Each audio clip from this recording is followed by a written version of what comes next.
Hello everyone, welcome back to Tuntun explanation channel. जैसे कि हमने पहले एपिसोड में देखे थे, नराई संगसिक को किस कर देती है, लेकिन इसके बाद संगसिक खुद से घुमा के उसे किस करता है। लेकिन इस बीच उन दोनों को कोई ख्याल ही नहीं होता है कि वहाँ पे अजीज भी बैठा हुआ था। अजीज़ को वहाँ पे देख के वो दोनों बहुत ज़्यादा ऑकवर्ड हो जाते हैं। अजीज़ उन दोनों को ब्लेस करते हुए कहता है, मुबारक हो तुम दोनों का ये न्यू रिलेशनशिप। लेकिन संगसिक उसे मना करते हुए कहता है वो जो सोच रहा है वो बिल्कुल सही नहीं है। अजीज़ कहता है कुछ भी बताने की ज़रूरत नहीं है, मैंने अपनी आंखों से तुम दोनों को देखा है। तो नराई कहती है ये एक गुड बाय कहने का तरीका होता है, बस और कुछ नहीं। और वो दोनों किस वाला डांस करने लगते हैं। फिर नराई उन दोनों को घर वापस जाने के लिए कहती है, लेकिन अब आजीज़ कहता है ठीक है, तुमने जैसे संगसिक को गुड बाय कहा वैसे मुझे भी कर दो।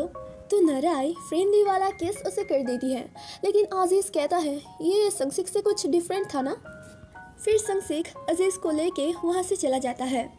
संगसिक घर वापस आके सिर्फ नराई के बारे में ही सोच रहा था कि उसने मुझे किस किया है।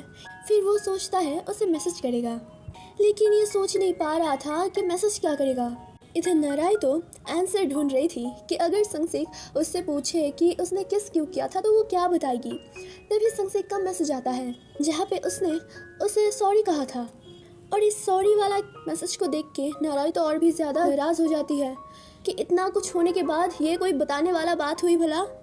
तो वो भी मैसेज करती है कि उससे भी बहुत बड़ी गलती हो गई क्योंकि संगसिक ड्रंक था। इधर नराई मेडिसिन ले रही थी जिसका शायद कोई साइड इफ़ेक्ट हो गया है उसके ऊपर। अगर उसके जगह पे कोई और इंसान होता तो शायद वो वैसा ही करती। और वो कह देती है कि इस ऑकवर्ड सिचुएशन को वो आजीज़ को थोड़ा सा एक्सप्लेन कर दे, नहीं तो वो गलत समझ लेगा। ऐसे मैसेज को देख के तो वो भी बहुत ज़्यादा परेशान हो जाता है क्योंकि वो उसका फर्स्ट केस था। उसने क्या क्या सोच लिया था इस बारे में, लेकिन अब देखो। लेकिन वो कर भी कह सकता था, तो वो उसे ओके कह देता है। और दोनों के इस अजीबोगरीब मैसेज से दोनों ही बहुत परेशान हो गए थे। इधर मातन को उसका डैड ने किडनैप कर लिया था। उसका डैड बस उसे यही समझाना चाहता था कि वो उस कंपनी में रह के कोई फ्यूचर नहीं बना सकता है, तो उसे अपनी कंपनी में वापस आना चाहिए। लेकिन मातन तो उनका बात सुनने के लिए तैयार ही नहीं था, तो वो उन्हें कार को घुमा के ऑफिस में छोड़ने के लिए कहता है। और उन दोनों में झगड़ा लग जाता है, तो उसका डैड बीच रास्ते में ही कार को रोक के उसे निकाल देता है और उसका डैड स्पीड से कार चला के वहाँ से निकल जाता है। और इधर मातन उसके डैड से चीख के पूछ रहा था कि इस जगह का नाम क्या है। सुबह संगसिक ऑफिस में आता है, लेकिन वो कल के बारे में ही सोच रहा था कि वो इतनी बड़ी सिचुएशन को सिर्फ एक गलती कैसे मान सकती है। वहाँ पे उसे ह्योंगा भी मिल जाता है, लेकिन संगसिक उससे ठीक से बात नहीं करता। तभी पीछे से वहाँ पे नराई आती है। उन दोनों को बात करते हुए वो सोचती है ये कैसे बदतमीज लड़का है, कल मेरे साथ वो सब करने के बाद वो और एक लड़की के साथ ऐसे हंस के बात कर रहा है। और नराई को देख के ह्योंगा भी हेलो करती है और कहती है कि वो आज बहुत ज़्यादा ब्यूटीफुल लग रही है, लेकिन वो बहुत जल्दी रिकवर हो गई। और संगसिक जब नराई को देखता है तो बस देखता ही रहता है। लगता है किस करने के बाद प्यार का जादू चल गया है। और फिर ह्योंगा की तरफ देखता है तो उसे वो एकदम डान की तरह लगने लगता है। फिर लिफ्ट से ह्योंगा के चले जाने के बाद नराई कहती है कल के बाद से तुम मुझे बहुत ज़्यादा ऑकवर्ड दिखाई दे रहे हो, ऐसा क्यों। संगसिक कहता है कल हमारे बीच में इतना बड़ा किस हो गया, इसके बाद मैं शांत कैसे रह सकता हूँ। नराई कहती है तुम कितना अजीब इंसान हो, ये हमारा वर्क प्लेस है, ऐसे बातें हमें यहाँ पे नहीं करना चाहिए। संगसिक कहता है नहीं, मैं बहुत चिल पर्सन हूँ और मैं इस सब के बारे में ना ज़्यादा नहीं सोचता। इधर मातन सभी को बहुत अच्छे से ऑब्जर्व कर रहा था कि कौन कैसा है, क्या क्या कर सकता है, मतलब कि उसके डैड के पास कौन उसका सारा इंफॉर्मेशन पहुंचाता है। फिर कंपनी में एक मीटिंग दिखाया जाता है जहां पे उनका एक डिवाइस को यूज़ करने के लिए ह्यूमन फीलिंग्स का ज़रूरत होता है। और वहां पे ही बात उठता है किस करने का। मिस्टर छा कहने लगते हैं दो इंसान जब प्यार में होते हैं तभी वो किस करते हैं। तो संगसिक कहता है कई बार ऐसा नहीं होता है, हर प्यार करने वाले लोग किस नहीं करते, है ना नराई सुनबे। तो उसकी बातों के साथ नराई भी शामिल हो जाती है। उसका भी मानना यह है कि जो किस करते हैं वो दोनों आपस में प्यार में नहीं भी रह सकते हैं। ऐसी बातें सुन के सभी बहुत ज़्यादा अजीब फील कर रहे थे। प्रीवियस मैनेजर कहते हैं कई बार ऐसा नहीं होता है, तो वो दोनों चीख के कहते हैं हर बार ऐसा होता है। मिस्टर छा कहते हैं हाँ, ये सब बहुत ज़्यादा बोल्ड है। ऐसी कॉन्वर्सेशन के बीच में हम मैनेजर को देखते हैं जो वहाँ पे बहुत ज़्यादा उदास तरीके से खड़ा था।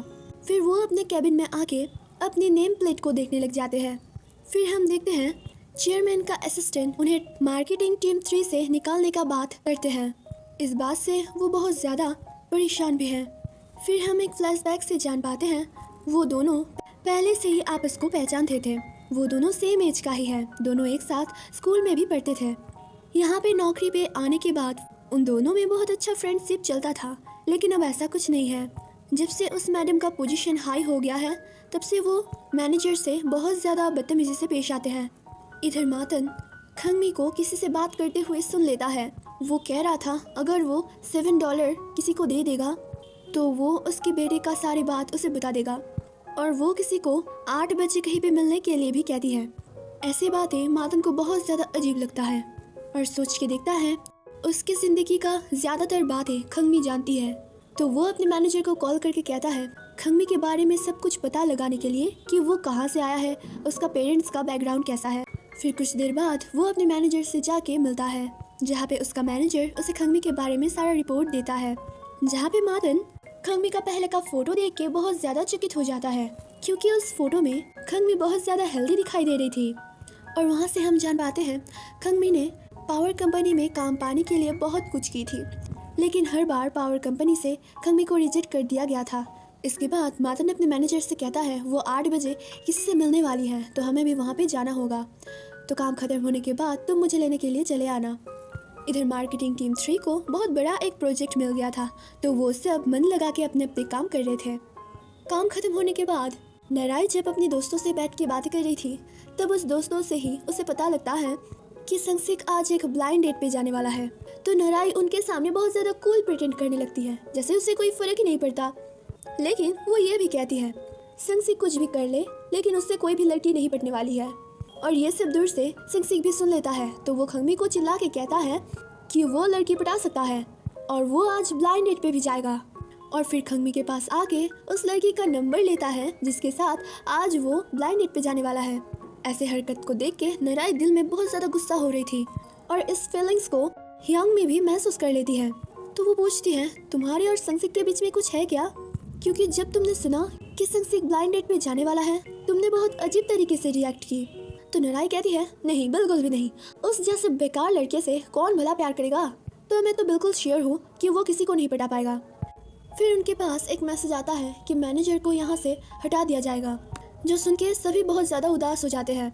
मैनेजर के जाने के बाद यहाँ मार्केटिंग टीम 3 भी नहीं रहेगा, लेकिन मैनेजर उन सबको अपना दुख जाहिर नहीं करता, उन सबको गुड बाय कह के वहाँ से निकल जाता है। तब मातन को उसके डैड का बोले हुए बात याद आता है कि उसके डैड ने कहा था कुछ भी करके वो मातन को ज़रूर राज़ी करवाएगा ताकि वो इस कंपनी को छोड़ दे। मैनेजर जाते समय एक इंसान को देख के रुक जाता है और हमें 3 साल पहले का एक सीन दिखाया जाता है जहाँ पे मैनेजर को एक छोटी केस में फंसाया गया था और उनका काम का क्रेडिट किसी और को दे दिया गया था। प्रेजेंट में हम देखते हैं मैनेजर उसी इंसान के साथ जाके बात करने लगता है। वो इंसान बातें करने के दौरान कहता है वो अगर उस दिन सच बता देता सबके सामने तो उसे आज इस मुकाम पे ना पहुंचना पड़ता। जो वो डिज़र्व नहीं करता उसी पोजीशन को उसे संभालना पड़ा, जो काम वो ठीक से नहीं कर पाया और उसे उस पोजीशन से हटा के रेस्टिंग रूम देखभाल करने का काम दिया गया। और मैनेजर से पूछता है क्या तुम अभी मुझसे रिवेंज लेने आए हो। मैनेजर कहता है क्या मैं। और वहाँ पे सीन कट होके हमें दूसरे सीन का दिखाया जाता है जहाँ पे छुट्टी के बाद सभी वापस जा रहा था। तब नाराई संगसिक को रोक के पूछती है क्या तुम सच में ब्लाइंड डेट पे जा रहे हो। संगसिक कहता है हाँ ज़रूर। वो कहती है नहीं ऐसा नहीं हो सकता, तुम किसी लड़की को नहीं पटा सकते, तो तुम वहाँ पे जाके क्या करोगे। संगसिक कहता है ये मेरा मामला है तो मैं खुद संभाल सकता हूँ, तुम इसमें अपनी टांग मत अड़ाओ। और फिर वो गुस्से में वहाँ से चला जाता है। जाने के वक्त ह्योंगा से भी मुलाकात होता है लेकिन वो उससे कोई बात नहीं करता। ह्योंगा भी नाराई को देख के कहती है आज उसे घर जल्दी जाना है क्योंकि उसके घर को थोड़ा सा साफ करना है। फिर पूछती है नाराई क्या तुम घर साफ करना जानती हो। वो कहती है नहीं, बिल्कुल भी नहीं, क्योंकि अगर वो हाँ कह देती तो नाराई से ही ह्योंगा अपने घर को साफ करवाती। इधर मातन खंगमी का पीछा करते करते गली के गुंडे के हाथों में पड़ जाता है। वो वहाँ से चुपके से खिसक लेने की कोशिश करता है लेकिन वो लोग उसे नहीं छोड़ता। उसके पास ब्रांडेड कपड़े देख के वही कपड़ा वो लोग छीन लेता है। और उसे उनका पुराना कपड़ा पहना के छोड़ देता है। फिर वो चलते चलते खंगमी को ढूंढ तो पाती है, लेकिन जब उसे बुलाने जाता है तो उसका पैंट नीचे गिर जाता है, जो देख के खंगमी उसे मार देती है, ये देखे बिना कि वो कौन है। जब देखती है कि वो मातन है तो वो उसे उठाने की कोशिश करने लग जाती है, लेकिन वो इतना जोर से उसके गालों में थप्पड़ मार रही थी कि वो दोबारा बेहोश हो जाता है। इधर संगसिक देवदास की तरह घर में आके लेट जाता है। अजीज कहता है, मैं तुम्हारे लिए बहुत ज्यादा वरी हूँ। संगसिक कहता है, इतना सोचने के लिए थैंक यू। लेकिन अजीज कहता है, मैं तुम्हारे बारे में नहीं बात कर रहा हूँ, जरा यहाँ से हट के बैठो, क्योंकि मुझे गार्लिक छीलना है, ये मेरा पार्ट टाइम जॉब है। फिर अजीज पूछता है, क्या तुमने डिनर कर लिया? वो कहता है, हाँ, आज वो ब्लाइंड डेट पे गया था। अजीज कहता है, अच्छा, तो तुम ह्योंगा के साथ ब्लाइंड डेट पे गए थे? वो कहता है, नहीं। वो फिर पूछता है, तो मतलब नराई के साथ? वो कहता है, नहीं, किसी और लड़की के साथ। अजीज कहता है, तुम कितना बदतमीज इंसान हो, कल ही तुम दोनों ने किस किया था और आज तुम एक और लड़की के साथ ब्लाइंड डेट पे चले गए, ऐसा तुम्हें नहीं करना चाहिए था। ऐसे बातों से वो रोने लग जाता है, तो अजीज जाके उसका आंसू को पोंछ देता है, लेकिन उसके हाथों में लगा था गार्लिक, जिससे संगसिक का आँख सच में बहुत ज्यादा जलने लगता है। फिर हम फ्लैशबैक से जान पाते हैं, जब वो ब्लाइंड डेट पे गया था वो बहुत ज़्यादा ऑकवर्ड हो रहा था, तो वो उस लड़की से पूछता है, क्या तुम्हें एलियन मास्क पसंद है? वो कहती है, हाँ, पसंद है उसे। और ऐसे डिनर के बीच में उस लड़के के अंदर वो नराई को देख पाता है, सिर्फ उसके अंदर नहीं, हर जगह पे, जिससे डर के वो उस लड़की के मुँह में जूस गिरा देता है। इधर खंगमी मातन को एक नया सूट देता है पहनने के लिए, और मातन को हर जगह पे बहुत ज़्यादा स्केरी लोग दिखाई देने लगता है, और ये लोग खंगमी का पड़ोसी था। फिर मातन उससे पूछता है, तुम्हें 8 बजे कहीं पे जाना था ना? वो कहती है, हाँ, जाना तो था, लेकिन ये बात तुम्हें कैसे पता चला? फिर जाते समय वही सारे गुंडे दोबारा उन्हें मिल जाता है, और वो लोग फिर से मातन को पकड़ के उसके माथे का एंटीना को टच करने लगता है। खंगमी उन सबको लौट जाने के लिए कहती है, लेकिन वो जब नहीं सुनता तो उनको खंगमी बहुत अच्छे से धोती है, वो भी एक मच्छर मारने की बैट से, जिसके बाद उसका वो मच्छर मारने का बैट खराब हो जाता है। फिर वहाँ पे और भी बहुत सारे लोग आ जाते हैं, तो खंगमी मातन को लेके वहाँ से भाग निकलती है। सुबह ऑफिस में आके मातन सिर्फ खंगमी को ही घूरे जा रहा था। फिर वहाँ से सभी को मीटिंग रूम में बुलाया जाता है, तो सभी बहुत ज़्यादा डर जाते हैं, क्योंकि उस बैलून को फोड़ने के बाद से उन्हें कोई भी सज़ा नहीं दिया गया था। फिर वहाँ पे चेयरमैन का असिस्टेंट आके सभी से बहुत काम तरीके से बात करने लग जाती है। फिर वहाँ पे संगसिक का वही पुराना वाला वीडियो दिखाया जाता है, जो कि उसने चेयरमैन के लिए बनाया था, और इसकी वजह से बहुत बड़ा स्कैंडल भी हो गया था। और वहाँ पे बताया जाता है कि इस एडवर्टाइजमेंट के लिए उन सब का गाउस इलेक्ट्रॉनिक कंपनी का मार्केट प्राइस बहुत ज़्यादा बढ़ गया है, और जिसने ये एडवर्टाइजमेंट का काम किया है उनको आज सम्मान दिया जाएगा। लेकिन संगसिक की जगह उस असिस्टेंट को दिया जाता है, जो कि बहुत हैरान कर देने वाला बात था, लेकिन वो लोग वहाँ पे कुछ भी नहीं कह पाते। फिर वो लोग जब अपने डिपार्टमेंट में लौटते हैं तब वहाँ पे सभी का मूड बहुत ज़्यादा ऑफ था। फिर नराई और संगसिक दोनों बात करने के लिए आते हैं, दोनों ही अपने अपने बात रखते हैं। नराई को तो ये समझ नहीं आ रहा था कि संगसिक उसके साथ ऐसा क्यों कर रहा है, और इधर संगसिक को ऐसा लग रहा था कि नराई के दिल में उसके लिए कोई फीलिंग्स ही नहीं है। तो संगसिक कहता है, उस दिन उन दोनों ने जो भी किया वो बहुत ज़्यादा गलत है, क्योंकि संगसिक का वो फर्स्ट केस था जो नराई के साथ बिना फीलिंग्स के हो गया। नराई भी कहती है, तुम्हें ऐसा लगता है, सिर्फ हो सकता है मेरा फर्स्ट केस नहीं था, लेकिन मुझे भी तो बुरा लगता है ना। और दोनों में ऐसे झगड़ा फिर से शुरू हो जाता है। फिर संगसिक कहता है, उसका फर्स्ट केस अधूरा रह गया सिर्फ अजीज की वजह से। नराई कहती है, सेम टू यू। तो फिर दोनों तय करते हैं कि वो केस पूरा करेंगे, और इसी के साथ ये एपिसोड यहीं पे ख़त्म होता है। Thank you for watching, bye bye.